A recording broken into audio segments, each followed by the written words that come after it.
जो है स्थिर वैद्युत विभव हेडिंग डाल लेंगे। इसका परिभाषा क्या है, अगर आपसे पूछा जाता है कि स्थिर वैद्युत विभव क्या है, तो आप देखिए इसमें लिखेंगे कि एकांक धनावेश को अनंत से विद्युत क्षेत्र से किसी बिंदु तक लाने में जितना कार्य करना पड़ता है उसे उस बिंदु का वैद्युत विभव कहते हैं। ठीक है, तो वैद्युत विभव किसे बोलते हैं, तो एकांक धनावेश को, कोई एकांक धनावेश मान लेते हैं जैसे Q है या फिर Q0 है। ठीक है, Q के नीचे जो है एक जीरो लग जाता है तो उसको जो है Q0 बोला जाता है ना। अब ये Q0 जो है अनंत पर कहीं पर भी स्थित है। अब यहाँ पर जो है कोई भी एक विद्युत क्षेत्र ले लेते हैं। इस अनंत से जब इस विद्युत क्षेत्र के किसी भी बिंदु पर लाने में जो कार्य करना पड़ता है, जो वर्क करना पड़ता है, उसी को क्या बोला जाता है, तो वैद्युत विभव कहते हैं। ठीक है, तो जो है क्या इसका परिभाषा लिखेंगे कि एकांक धनावेश को अनंत से विद्युत क्षेत्र के किसी बिंदु तक लाने में जितना कार्य करना पड़ता है उसे उस बिंदु का वैद्युत विभव कहते हैं। ठीक है, इसे V से प्रदर्शित करते हैं। ठीक है, इसका जो है फार्मूलेशन कैसे करेंगे, फार्मूला इसका कैसे डिराइव करेंगे, तो देखिए लिखेंगे कि मान लो एक परीक्षण आवेश Q0 को अनंत से विद्युत क्षेत्र के किसी बिंदु तक लाने में W कार्य करना पड़ता है। ठीक है, तब उस बिंदु का विभव कितना होगा, V बराबर W/Q0। ठीक है, अब यहाँ से देखिए एक और परिभाषा आप लोग देख सकते हैं कि किसी भी जो है जो विद्युत विभव होता है वो जो है वर्क और जो है आवेश के अनुपात के बराबर होता है। ठीक है, यानी कि ये जो है वर्क हो गया कार्य और जो है आवेश के अनुपात के बराबर होता है। ठीक है, तो विद्युत विभव किसे बोलते हैं, यहाँ से कैसे लिखेंगे कि किसी भी परीक्षण धनावेश को अनंत से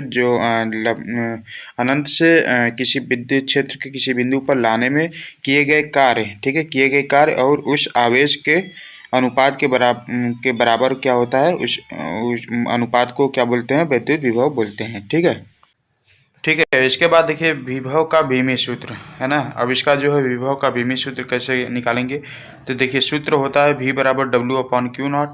ठीक है, V का बीमी सूत्र बराबर क्या हो जाएगा, W का बीमी सूत्र यानी कि कार्य का बीमी सूत्र बटा आवेश का बीमी सूत्र। ठीक है, कार्य का बीमी सूत्र जो है होता है mL²T⁻⁻2 और जो आवेश का बीमी सूत्र होता है वो होता है AT। ठीक है, और दोनों को जब जो है दोनों से जब बनाएंगे तो mL²T² है यहाँ पर। ठीक है, एक T नीचे है तो T ऊपर जाएगा तो T⁻⁻1 हो जाएगा। ठीक है, T इनवर्स जिसको बोला जाता है, तो यहाँ पर जो है T⁻³ हो जाएगा और जो है A इनवर्स हो जाएगा। ठीक है, नीचे A है तो ऊपर जाएगा तो A इनवर्स हो जाएगा।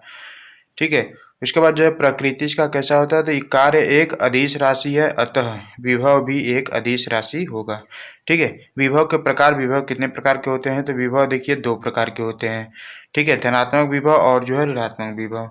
अब जो है इन दोनों को देख लेते हैं, धनात्मक विभव क्या होते हैं और जो है ऋणात्मक विभव क्या होते हैं। ठीक है, तो अगला हेडिंग डालेंगे धनात्मक विभव। जब एकांक धनावेश को अनंत से विद्युत क्षेत्र के किसी बिंदु तक लाने में विद्युत बल के विरुद्ध कार्य करना पड़ता है तो उस बिंदु का विभव धनात्मक कहलाता है। ठीक है, यानी कि जब एकांक धनावेश जो होता है, ठीक है, जो एकांक धनावेश है उसको अनंत से विद्युत क्षेत्र के किसी भी बिंदु तक लाने में जो वैद्युत बल के विरुद्ध, ठीक है, वैद्युत बल के जो विरुद्ध कार्य करना पड़ता है तो उसे जो है उस बिंदु का विभव जो है वहाँ पर जो है धनात्मक कहलाता है। ठीक है, अब यहाँ पर देखिए ऋणात्मक विभव क्या होता है, तो देखिए ऋणात्मक विभव हेडिंग डालेंगे।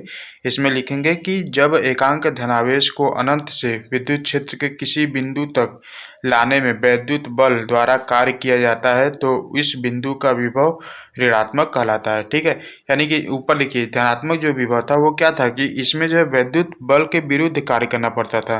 ठीक है, लेकिन यहाँ पर जो है वैद्युत बल द्वारा ही कार्य किया जाता है। ठीक है, बस यही दोनों अंतर है धनात्मक विभव और जो है ऋणात्मक विभव में। ठीक है, नहीं तो दोनों का डेफिनेशन सेम ही आपको लगेगा, लेकिन सेम नहीं है। ठीक है, यहाँ पर जो है वैद्युत बल के विरुद्ध कार्य करना पड़ता है और जो ऋणात्मक में है वो जो है वैद्युत बल द्वारा कार्य करना पड़ता है। ठीक है।